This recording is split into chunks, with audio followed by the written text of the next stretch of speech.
Why don't we start in the name of the Father, and the Son, and the Holy Spirit. A reading from the book of Ruth.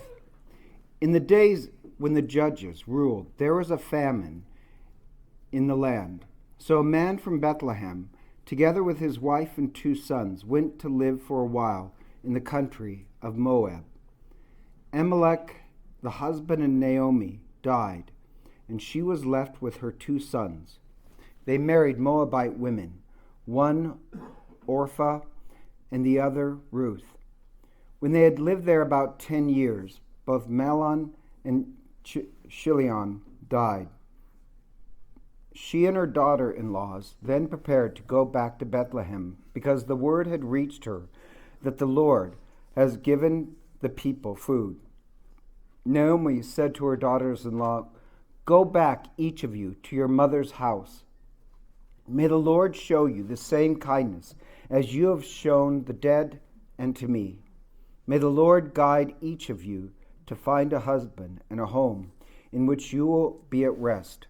She kissed them goodbye, and they wept aloud, crying, "No, we will go back with you to your people." Naomi replied, "No, go back, my daughters. Why come with me? Have I other sons in my womb who you can become your husbands? Go back, my daughters, for I am too old to marry again. Even if I had any such hope, or if tonight I had a husband and we were to bear sons, would you wait for them and deprive yourselves of husbands until those sons grew up? No, my daughter, my lot is too bitter, because the Lord has extended his hand against me." Again they wept aloud. Then Orpah kissed her mother-in-law goodbye, but Ruth clung to her. "See now," she said, "your sister-in-law has gone back. Go with her." But Ruth said, "Do not press me to go back and abandon you. Wherever you go, I will go. Wherever you lodge, I will lodge. Your people shall be my people, and your God my God. Where you die, I will die, and there be buried. May the Lord do this to me and more, if even death separates me from you." The word of the Lord. Thanks be to God. So there's this book called Ruth, and I love the book of Ruth. Hopefully I'll inspire you to love it as well. So in the Bible, you have the first 5 books of the Bible, and that's called the Torah. And then you have Joshua, Judges, and then Ruth. And Ruth is a little tiny book. It's only 4 chapters. But just in this opening, it packs a lot of meaning. So I'm just going to kind of unpack it, at least part of it, and then talk about what the themes are. So when it says, "In the days of the judges ruled, there was a famine in the land. So a man from Bethlehem, together with his wife and 2 sons, went to live in the country of Moab." First of all, there's all these ironies that I want to underline. There's a famine in Bethlehem. And hopefully you know this, but Bethlehem in Hebrew, Bet means house, Lahem is bread. So there's lived a man in the house of bread that had no bread. And actually it's Bethlehem Ephrathah, and Ephrathah means fruitful. So there's a great irony there. And it said, in the time of Judges.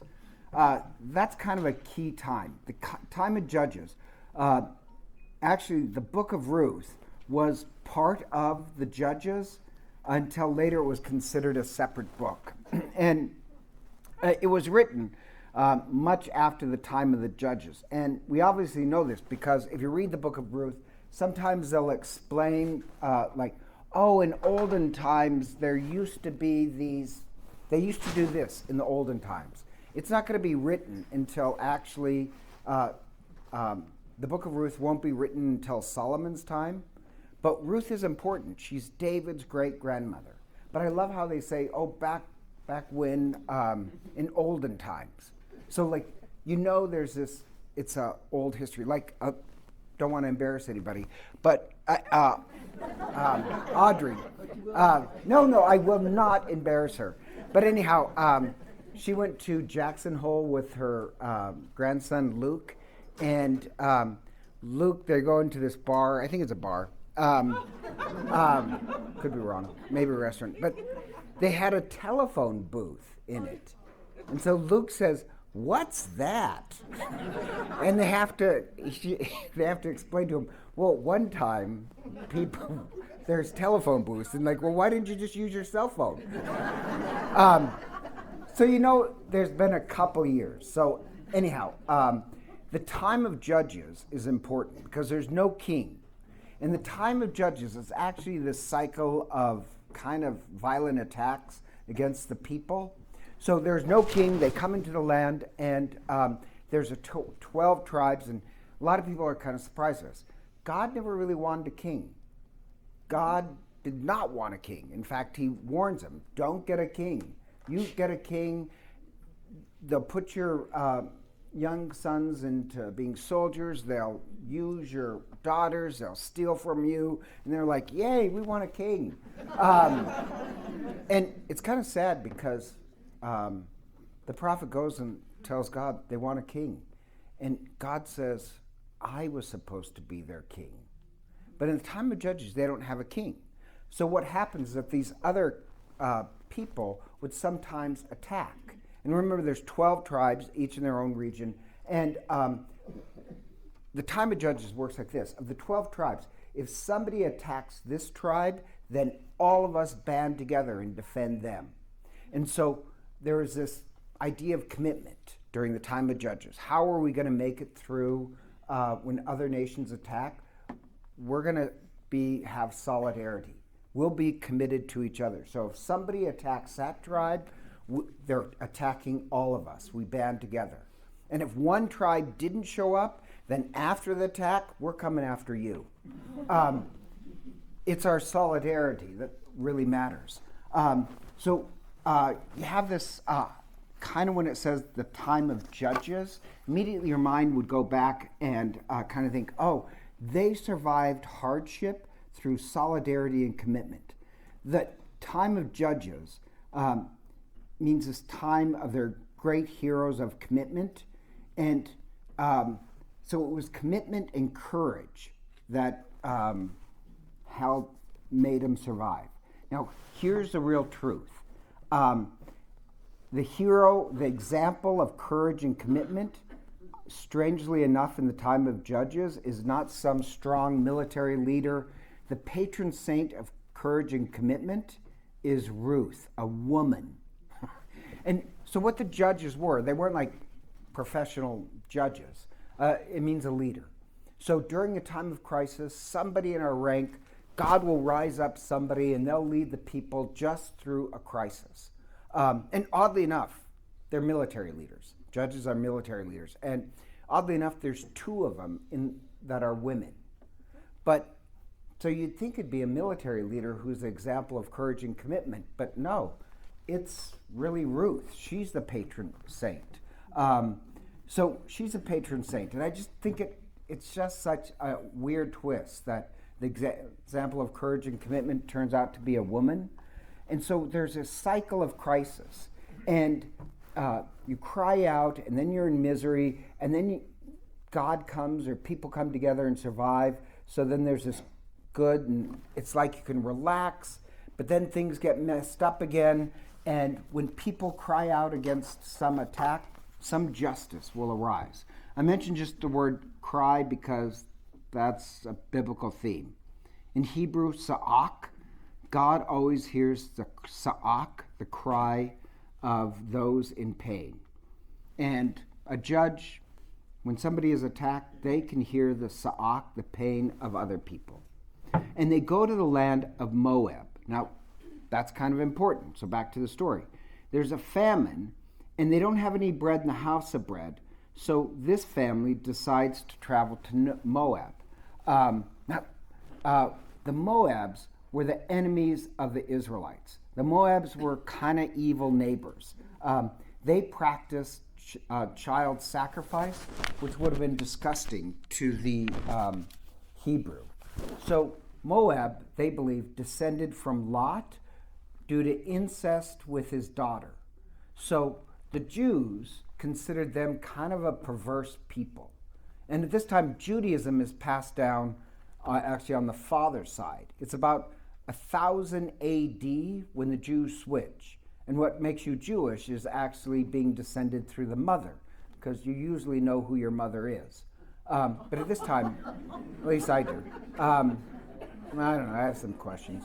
But at this time, it's descended through the father, and if it was through the father of incest, and they practiced child sacrifices, that's kind of disgusting. But this family in the house of bread, there's no bread.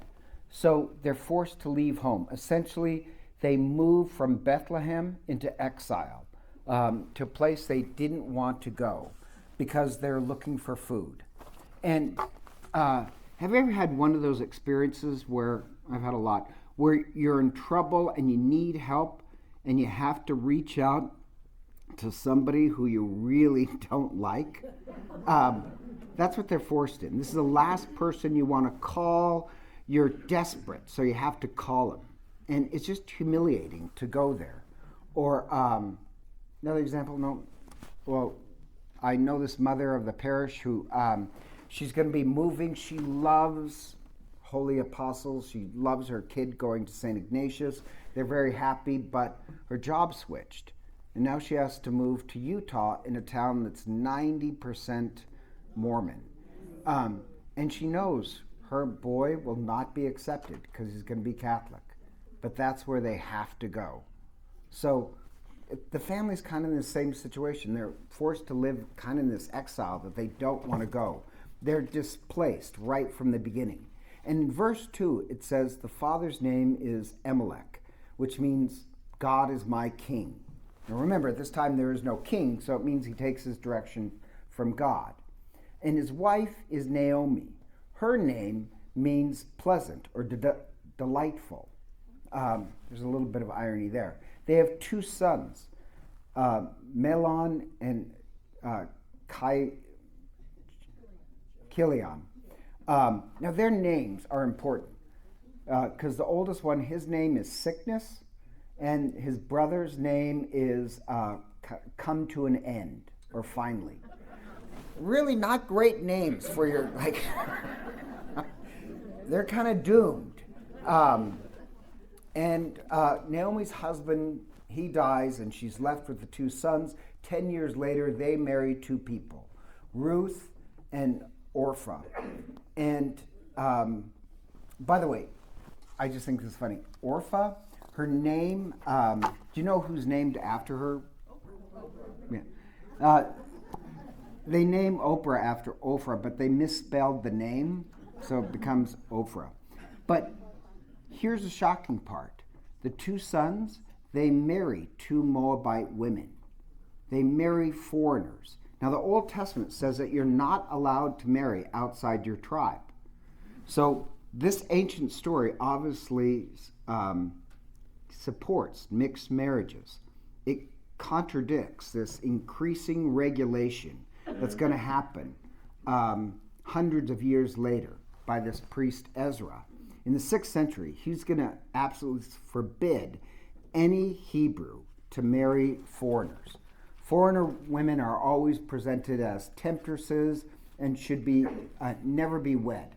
And so there's these stories of these heroic women, such as Ruth the Moabite, Tamar, the wife of Judah, who are all foreign women.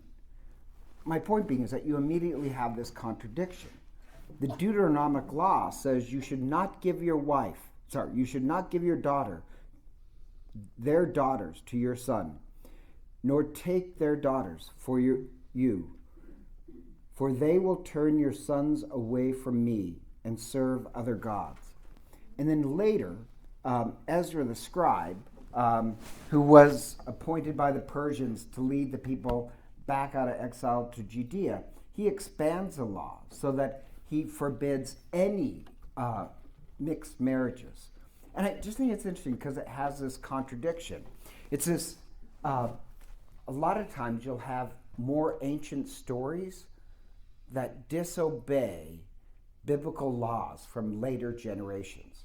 Like the meal that Abraham, the father of religion, offers the three strangers, the three angels.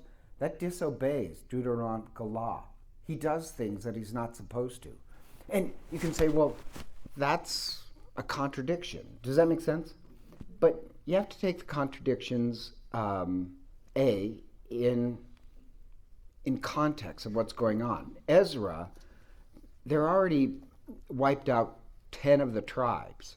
So Ezra doesn't want the people to dilute the religion anymore. Does that make any sense? So that's why he comes up with that law. But at this time period, yes, Hebrews married Moabite women. Or the other warning about this is this, like if Lotus, for example, she is always quoting to me Levitical law. But there's a far more ancient law, and that's the law of hospitality and love, and that's what Abraham obeys. Does that make sense? So, yeah, sometimes you're morally obligated to listen to far more ancient laws than any other law. So if you're a Jew and you're reading this, you would immediately get, oh, wow.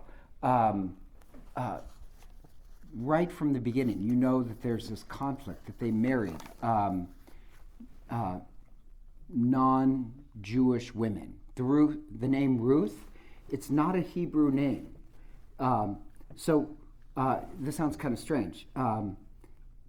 Even in the Hebrew, when it mentions Ruth's first marriage, their first marriage, the wording in Hebrew, it's kind of insulting. They use this insulting term for the marriage. It's less than a marriage. So right when you're reading it, you realize, oh, she's an outsider. And the two sons, they die. Now, remember, her name is Naomi. What does that mean? Pleasant, delightful. Well, she hasn't had a very delightful life. And after 10 years in exile, she hears that Yahweh has come to the aid of his people and given them food.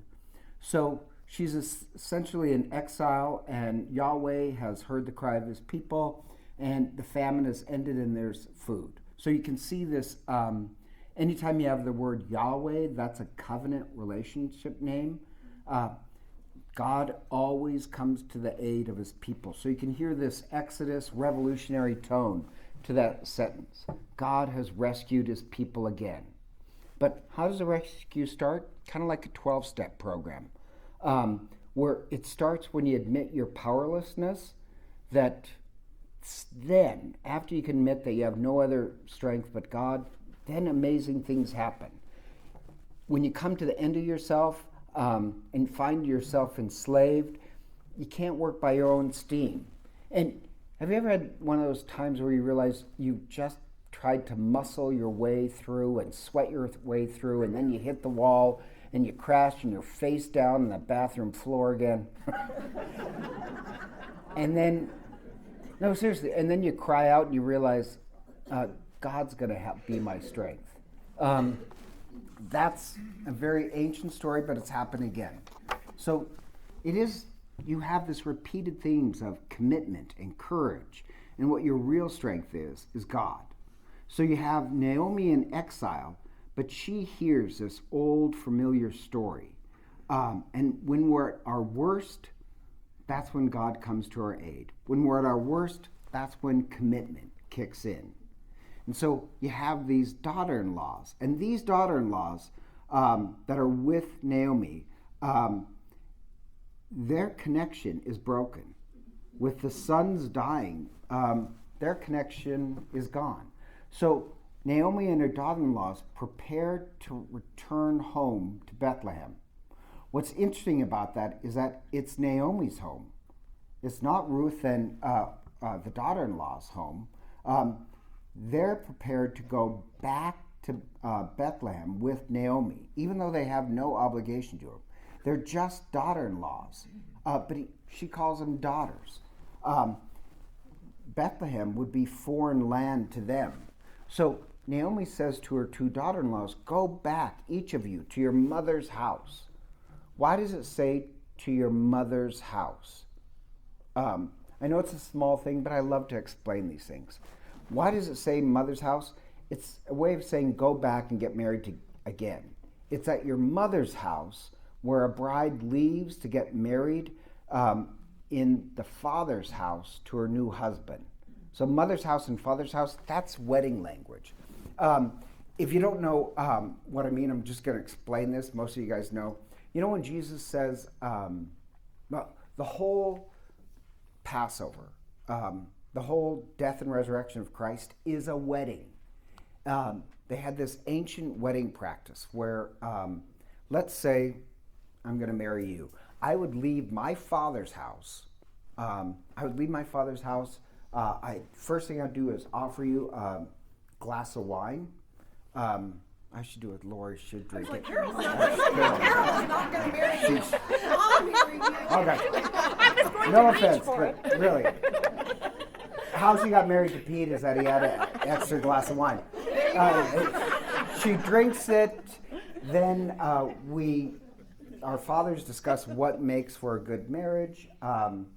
Then there's a wedding ceremony, and then the groom leaves back to his father's house. The bride stays at her mother's house.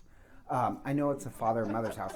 Mother's house means you're in this. It's called the days of separation, and she has to prepare herself for marriage. And the groom, he has to go back to the father's house, add on a place for the future family. Then he finally comes back in this torchlight parade to the mother's house and says to the bride, "In my father's house there are many dwelling places. If there are not, would I have said that I'm going to come take you to myself, so that where I am you may also be." When Jesus uses that speech, every groom would have had that speech memorized. And the idea is when we die, Christ will come back with the saints, and the mother's house is here on earth. The father's house is heaven. Do you get the analogy? So anytime you say mother's house, it's your mother's house if you're unmarried. Does that make sense? Mm-hmm. It's your father's house if now that you're married. So she says, go back to your mother's house. That means go and get remarried. And then she says this great line where she says, "May the Lord show you kindness as you have shown kindness to the dead and to me. May the Lord grant each of you find rest in a home of another husband." I just like that line where it said that you were good to the dead. What dead is she talking about? Her sons. That they were good, and so it's a blessing that they reap what they sow. That they were good to her sons, so yes. You just said something that I've never heard before, and I thought the phrase, "in my father's house there are many rooms," but that's the ones living on earth, they haven't done as many good deeds as other ones, so the other ones get the best rooms. So Mary asked a question. She said, "You just said something I've never heard before. Audrey was in a barn?" No, she didn't say that. She said, No. She said, "In my father's house there are many dwelling places."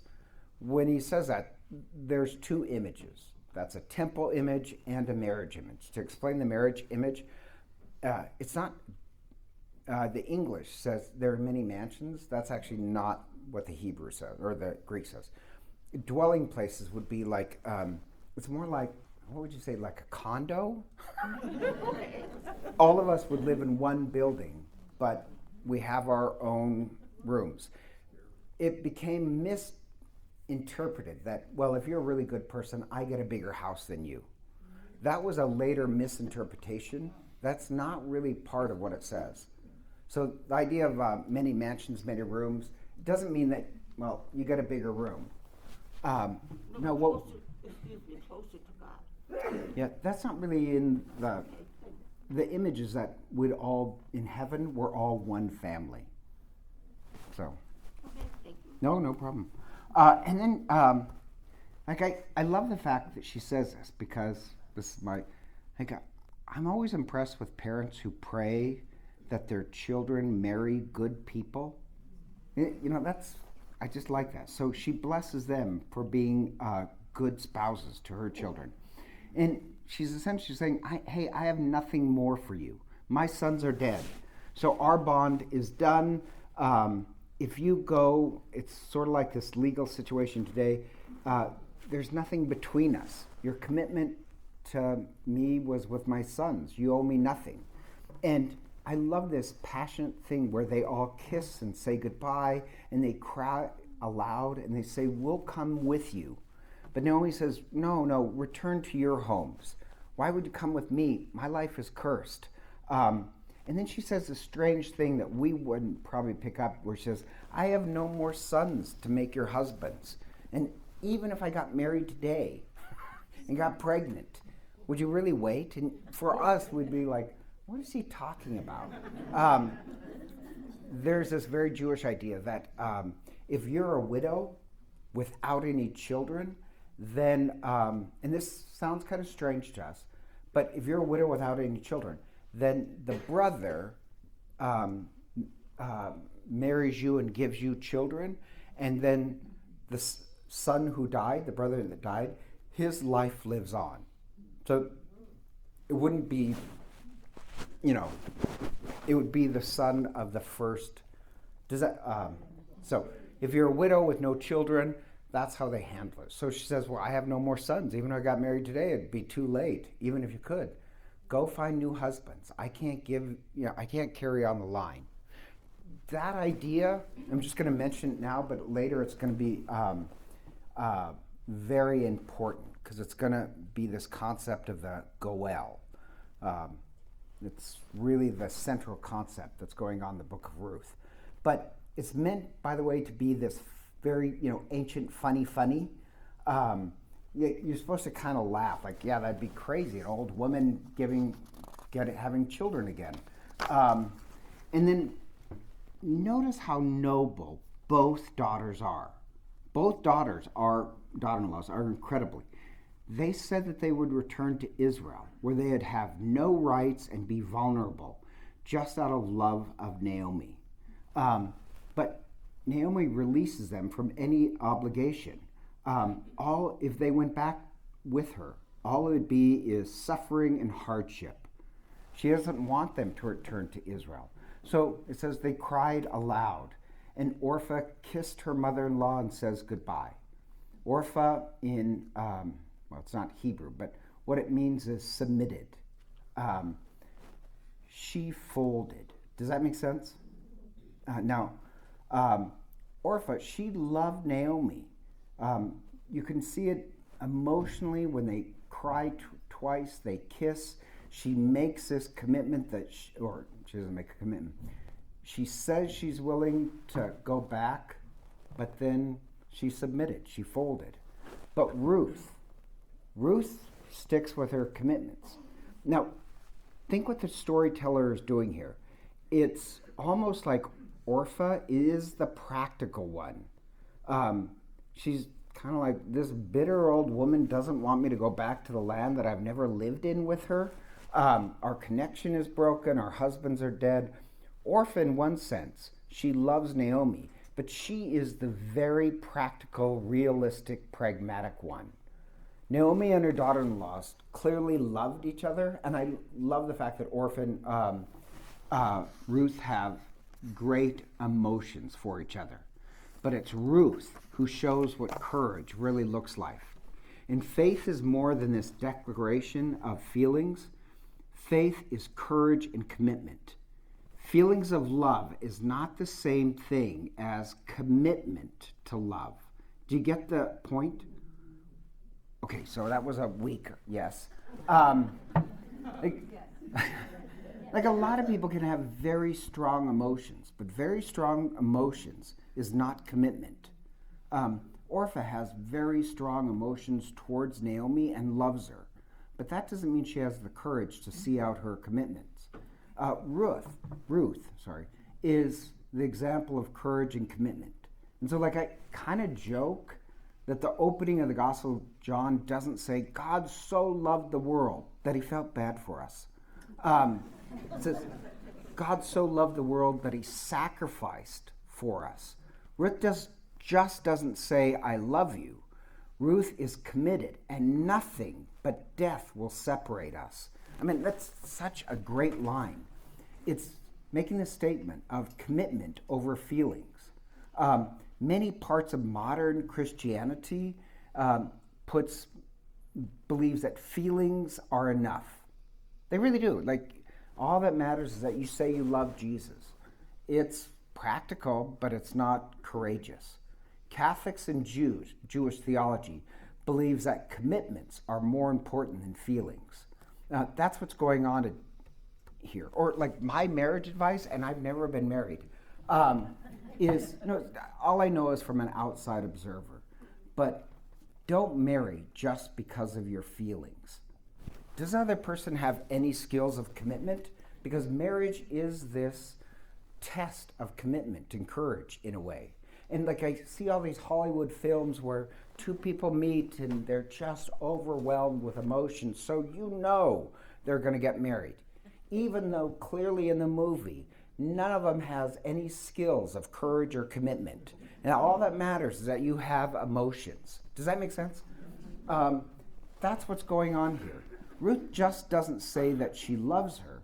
She says nothing but death will separate us. So Ruth clings to her. And Naomi tells her, I'm cursed. I'm bad news. Ruth doesn't care about suffering or a curse. She does something more than love. Ruth is courageous. So, look, says Naomi, your sister-in-law is going back to her people and her God. You need to go back. But Ruth replies, don't urge me to leave you or turn back from you. Where you go, I will go. Where you stay, I will stay. And your people will be my people, and your God will be my God. And where you die, I will die. There I'll be buried. So may God deal with me, be it ever so severely. Nothing but death can separate me and you. My God, that is just a great speech. And when Naomi realizes that Ruth is determined, she stops urging her. Now, just a little background. Ruth is making this choice of suffering. She's not saying, I'm just going to go back with you. She's making a choice that she will suffer. The name Ruth is not a Hebrew name, but it's the root word in Hebrew for the name friend, implying loyalty. And think about this. Wherever she goes, her name Ruth, that would stick out as a non-Hebrew name. And if Ruth returns with Naomi, Ruth will be hated by the people of Bethlehem. Remember, they didn't like the Moabites. They're disgusting people, and she's in danger. The Moabites were also the descendants of Sodom and Gomorrah. They were hated. So in the book of Deuteronomy 23, it says, no Moabite may enter the assembly of God down to the 10th generation. Now, what's shocking about this? Do you guys know already? Think about what you know. Down to the 10th generation. Who is Ruth the great-grandmother of? Well, that one didn't turn out too well, did it? Because it's not down to the 10th generation. But the point being, it just shows you how much they disliked the Moabites. And remember, this is in the line of David and Jesus. They're cursed human beings if you strictly follow the law. So we read it for what it is. Without connections of a husband and a larger clan, she's unprotected. She's vulnerable. She's made a commitment to Naomi. But legally, Ruth has no protection. She's at risk of being exploited. So why would you do that? Orpha is the practical one. Why would you do the least sensible thing? The most dangerous thing is to bind yourself in this unknown journey to this old woman who apparently can be a little cranky and thinks life is terrible. But you get that all the time. Why would you spend that money? Why would you go there? Why would you pursue these ideas? Why would you leave that job? That job is, satisfies, it's a nice, safe place. Why would you leave the known for the unknown?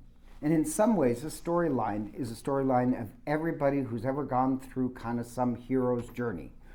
Why does she leave Moab and head to this land, which, by the way, was known for its famines, known to getting attacked periodically because they have no centralized government? what's really interesting here is that Ruth has this deeper response than Orpha.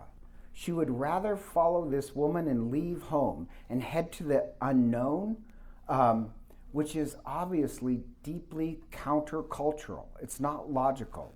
Nobody would do that, especially a woman from a hated people. And in those days, in those times, in those places, legal rights was next to nothing. And in a patriarchal society, you're doing this out of maternal love, but it's a patriarchal society. The text really doesn't say why Ruth does such an extreme commitment, but it implies love. Ruth moves into this position of being vulnerable and more vulnerable and more dangerous when she was safe. Now remember, this is also Jesus' great-great-great-great-grandmother. And Christ will take on human flesh and be born into the poorest family in Bethlehem out of love for us. He'll leave the safety of the divinity and be one with us. And women who are, like, we don't really, I hate to say this, I don't think you get this in American society because we work differently than history. But like, I was shocked many years ago when I was in Colombia, how the world really works. So if a woman has no resources, poor, vulnerable, no place to stay, in third world countries, what are her two options? Prostitution or maybe being a maid. And so like, I was kind of shocked. I remember when I realized, like there's just no, United States, we have excessive state safety nets. In many third world countries, there's not. And you have to make the worst bargain. And like Gabriel Garcia Marquez, he's a Colombian writer. He wrote this story. He was like a Nobel writer. But he writes a story about these prostitutes. And I was so confused in the end, and this is when it clicked, where this one prostitute, she kind of, this guy falls in love with her, they're going to escape. And then when she has the chance to take money, she takes it and runs and leaves him. And it says that in the story, at the very end, it says, because she was a virgin. I was like, she wasn't a virgin. And then I realized, yeah, she was. She's never really known love. She only did what she had to survive. So my background is, my only point being is that Ruth goes to Bethlehem with an old woman. What happens if Naomi dies? Ruth is completely in this vulnerable state. Does that make sense? Yeah. What is the one thing Ruth has going for her? The only thing she has is that she is this woman of courage and commitment. I don't really care what dangers are out there. I don't care. Nothing but death will separate us.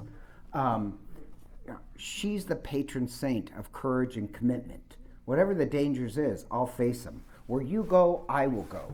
Now, that Hebrew phrase, that would ring in a Jewish ear. That's very similar to what Abraham says to God. God says to Abraham, you and I will go. Where you go, I will go. But at least Abraham had the promise of God. Does that make sense? Ruth doesn't even have that. Ruth's not even Hebrew. It doesn't say she even believes in God. She believes in her love for Naomi. She believes in her commitment. Abraham had a lot going on. He was head of the clan. He had wealth. Does that make sense? Ruth has no resources. So really, Ruth is actually more heroic than Abraham. And when Ruth says, your people will be my people and your God will be my God, why does Ruth mention people before God? Why do you say your people will be my people and your God will be my God? She mentions people first. The reason why is that you fall in love with the people of God before you fall in love with God. If you're somebody who doesn't know anything about Yahweh, God, how are you going to fall in love with Yahweh? You're only going to fall in love with Yahweh because Ruth falls in love with Naomi and therefore is committed to God. Does that make sense? Like Judaism and Catholicism, we're a communal religion. You first experience God by falling in love with God's people. No offense, non-denominational Christians are the spiritual but not religious. That's not true in all religions. You just have to love God. They believe that individuals go to the promised land individually. Catholics believe we storm the gates of heaven together. When you're baptized, you're inserted into this previous relationship between God and his people. You're inserted in that flow of love. If you're Jewish, and no, let's say if you're not Jewish and you become Jewish, you're inserted in this pre-existing relationship that started between God and Abraham. Does that make sense? You don't go alone. You were never alone. You fall in love because Ruth's conversion story is about a commitment to a people before God. I know that sounds kind of strange, but modern Christians don't get that. And like a large part of Catholicism is making commitment. Do you know what the word amen means in Hebrew? I believe. But it also can be translated, I commit. Do you know how many times we say, I commit, I commit, I commit? We don't believe in feelings over commitment. We believe in commitment. And like, I get this question. Now, just think of the psychology behind it. People will say, well, I'm not Catholic, but I believe in the real presence, so why can't I go to communion? Well, I think it's great that they believe in the real presence. But when you go to communion, you're making a commitment, not between just you and God. You're making a commitment between God, you and God's people. Does that make sense? It's not this individual relationship between you and God. It is, but it's a lot more than that. You're committing yourself to be part of a people. So Ruth, when she says, your people will be my people and your God will be my God, that's actually the way conversion works. But it also means if you're committed to God, you're committed to a whole type of people. The true love, and this is just, I know the opening verses, but true love demands a commitment. True love and commitment go together. I do kind of like talking to people getting married. Now, we've had several marriages where people who are in their 70s or 80s get married, who never really wanted to get married, and yet they find somebody and it's like, I know this sounds kind of strange. You have 70-year-olds that act like 20-year-olds. And I love it when, because the 20-year-olds will say, I just have to make a commitment to this person. Do you know what I mean? And even at 80, when you really love somebody else, you really need to make this commitment to them. Or having a baby, which I consider love as well. So many young couples have said, you have this baby, and all I can think when I held them in my arms is, I would die for you. Or as one woman said, I loved her more than evolution required. The baby doesn't even know who I am. And like my sister said that. My mother said that to me. My sister said that about her. That I fell in love with you long before you even knew who I was. I would die for you. And I remember as a little tiny kid, my mother would, because we're watching some show and there's a shark. And I said, well, what would you do? And she says, well, I'd jump in front of the shark. And I just remember, you would die for me. And I had to think wow. My mother said, oh no, I fell in love with you long before you even knew who I was. If real love, I don't know why. True love gives birth to commitment. And here's the really strange part. I can understand two lovers who they make a commitment. I can understand a mother holding a baby or a grandchild and say, God, I love you. But this is between a mother and a daughter-in-law. No offense, that's actually the weakest commitments of all? No, they have found this. Now, this sounds kind of strange, but they did this study. You know how son-in-laws complain about their mother-in-laws? Actually, that's not true. Usually, mother-in-laws love their sons. You know who the biggest problem in a relationship is in a family when there's a marriage? It's the mother and the daughter-in-law. But in this story, like the weakest commitment, the weakest person in society, the weakest person who's going to be in Israel is a woman, non-Jewish, and the weakest relationship, and she's the most committed. I love that fact that they didn't take, a mother to a baby or a married couple. They took the Bible is taking the weakest commitment, mother and daughter-in-law, and saying Ruth has such courage and commitment that even that is more powerful than any suffering that's going to appear in the future. That commitment is the thing that wins the day. And we'd say, well, commitment speaks louder than words. So the Jewish law says you have to care for the poor, the widow, and the orphan. Caring for the poor, the widow, and the orphan is more important than what you say. And even Jesus, this is actually the gospel, I think, for tomorrow, if I remember how Luke works. I know this sounds kind of strange, but I just know that after the mustard seed, the mustard plant is going to be stubborn. I don't care if you dislike me, I'm going to survive. And then that was today's gospel, and I just know it follows the gospel tomorrow where at the last judgment, people are going to say, oh, no, Jesus, well, you know us. We're religious. We said that we loved you. And Jesus says, I tell you, I don't know who you are. Saying words of love is not the same, or feelings are not the same thing as commitment. So Jews and Catholics believe the show of commitment is more important than what you say or feel. And sometimes Protestants over-exaggerate this and that's works over grace. But that's not true. In the Bible, there's a difference between the works of love and the works of the law. That's two completely different things.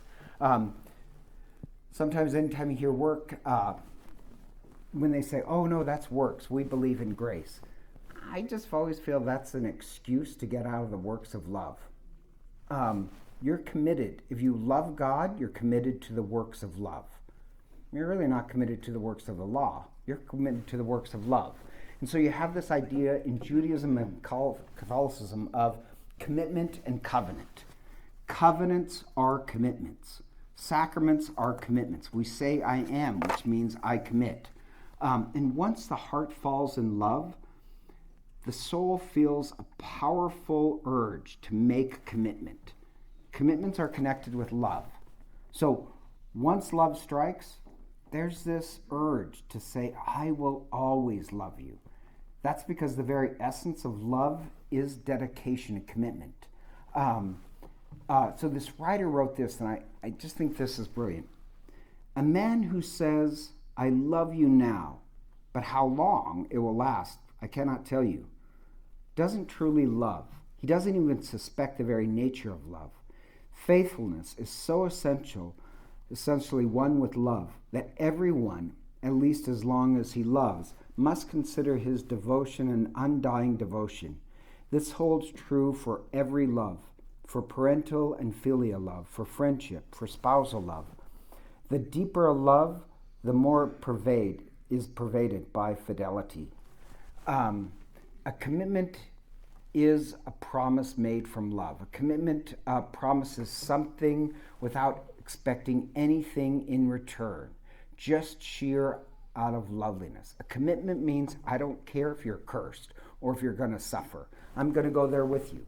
There's something almost involuntary about a deep commitment. It happens when a person or a cause becomes part of your very identity. You've reached the point of a double negative. I cannot not do this. I cannot not but love you. Love carries a commitment.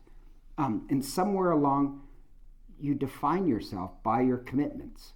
I am a priest. I am a Marine. I am a musician. I am a scientist. I am a nurse. I am a mother. A commitment is different than a contract.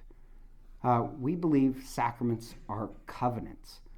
That's different than a contract. A person who makes a contract weighs the pros and cons. That's orphra. A person who enters into a contract doesn't really change. She finds some arrangement that suits her current interests. A contract is a transition. A contract is a transaction. A covenant is a relationship. A contract is about an interest. A covenant is about an identity. A covenant transforms us. A contract just benefits us. The opening of Ruth tells about the story of Israel, how the covenant of God is supposed to look. It looks like a woman who defines herself by commitment, no matter what the suffering or curse is ahead. And one thing I love about the book of Ruth is this is just the opening. The book of Ruth, conviction is the most powerful thing. And so, I like these statements, like from Winston Churchill, who said, "Never, ever, ever give up. Accept the convictions of honor." Or Angela Duckworthy, if you read her book, Grit. Did anybody read her book, Grit, besides me? Shame on you people. I mentioned it in a homily 2 years ago. Anyhow, Angela Duckworthy, she's a positive psychologist. What makes you happy? And to get to happy, you need her book is Grit. But grit just means commitment. And so, she's hired to do this prediction on Air Force cadets, who would succeed in Air Force cadets. And here's the odd part. Of these cadets, just to get into the Air Force Academy, you have to have excellent grades and these stellar recommendations. So she tests actually on grit over 1,000 cadets, and the best indication of future achievement is not grades or any of that stuff. You know what it comes down to? Commitments. Now, here's the problem. Today's parents are snowplowers. And you know what a snowplower is, right? That you're the kids, and a helicopter parent, they're behind you, pushing you on. I think you should be Black Hawk helicopter parents. A snowplower parent is actually the opposite. They're in front of the child, moving every obstacle out of the way, which means really you're taking away their power of grit and commitment. So when they might have great grades, but when troubles come, they'll be orphra. They might feel emotionally deep, but they can't carry it out. Maybe a good parent, maybe God is like a good parent who uses things to develop our grit and conviction. So in the time of Judges, there is a famine in Bethlehem. So this sounds kind of strange. Theology is, well, maybe God allowed famine occasionally to hit Judah so that the people learn to band together. Maybe God allows famine, people to attack us so that we unite together, and what our children learn is determination. So there's this odd part. You know how they went to the land of Moab? You'll have a lot of commentators said that was a sin. Not like a terrible sin, but in the famine, that's when you need to come together with other people. When there's a crisis, you come together. You don't jump ship. Does that make sense? Ruth is the opposite. Ruth, her direction doesn't stay where it's safe. She goes back into the storm. She's going to be vulnerable as an outsider. And yet what she has is this great love of Naomi and commitment. So that's just the opening of the book of Ruth. I love it. And I love it because, as I said, the great image of what commitment looks for is not a great military leader. It's a woman who, I don't care what suffering there is. I'll handle it one way or another, but I'm not going to give up. It's this woman. So it's been an hour, so we'll have a discussion, and then we'll come back. But how about this? Can you find Ruth in yourself? Sometimes when you realize the power of love is commitment, that religion is not a contract, it's a covenant. So, 2 questions. Have you discovered yourself as Ruth? Or can you name somebody in your life who fits like Ruth, who is in this position of being powerless? She's going to, or shouldn't I say, the person will enter into suffering, but they will not give up. Their sheer commitment is more powerful than any suffering in the future. Have you ever met a Ruth? So we'll pause and then come back in 5 minutes. So fill up your coffee, talk, and we'll come back.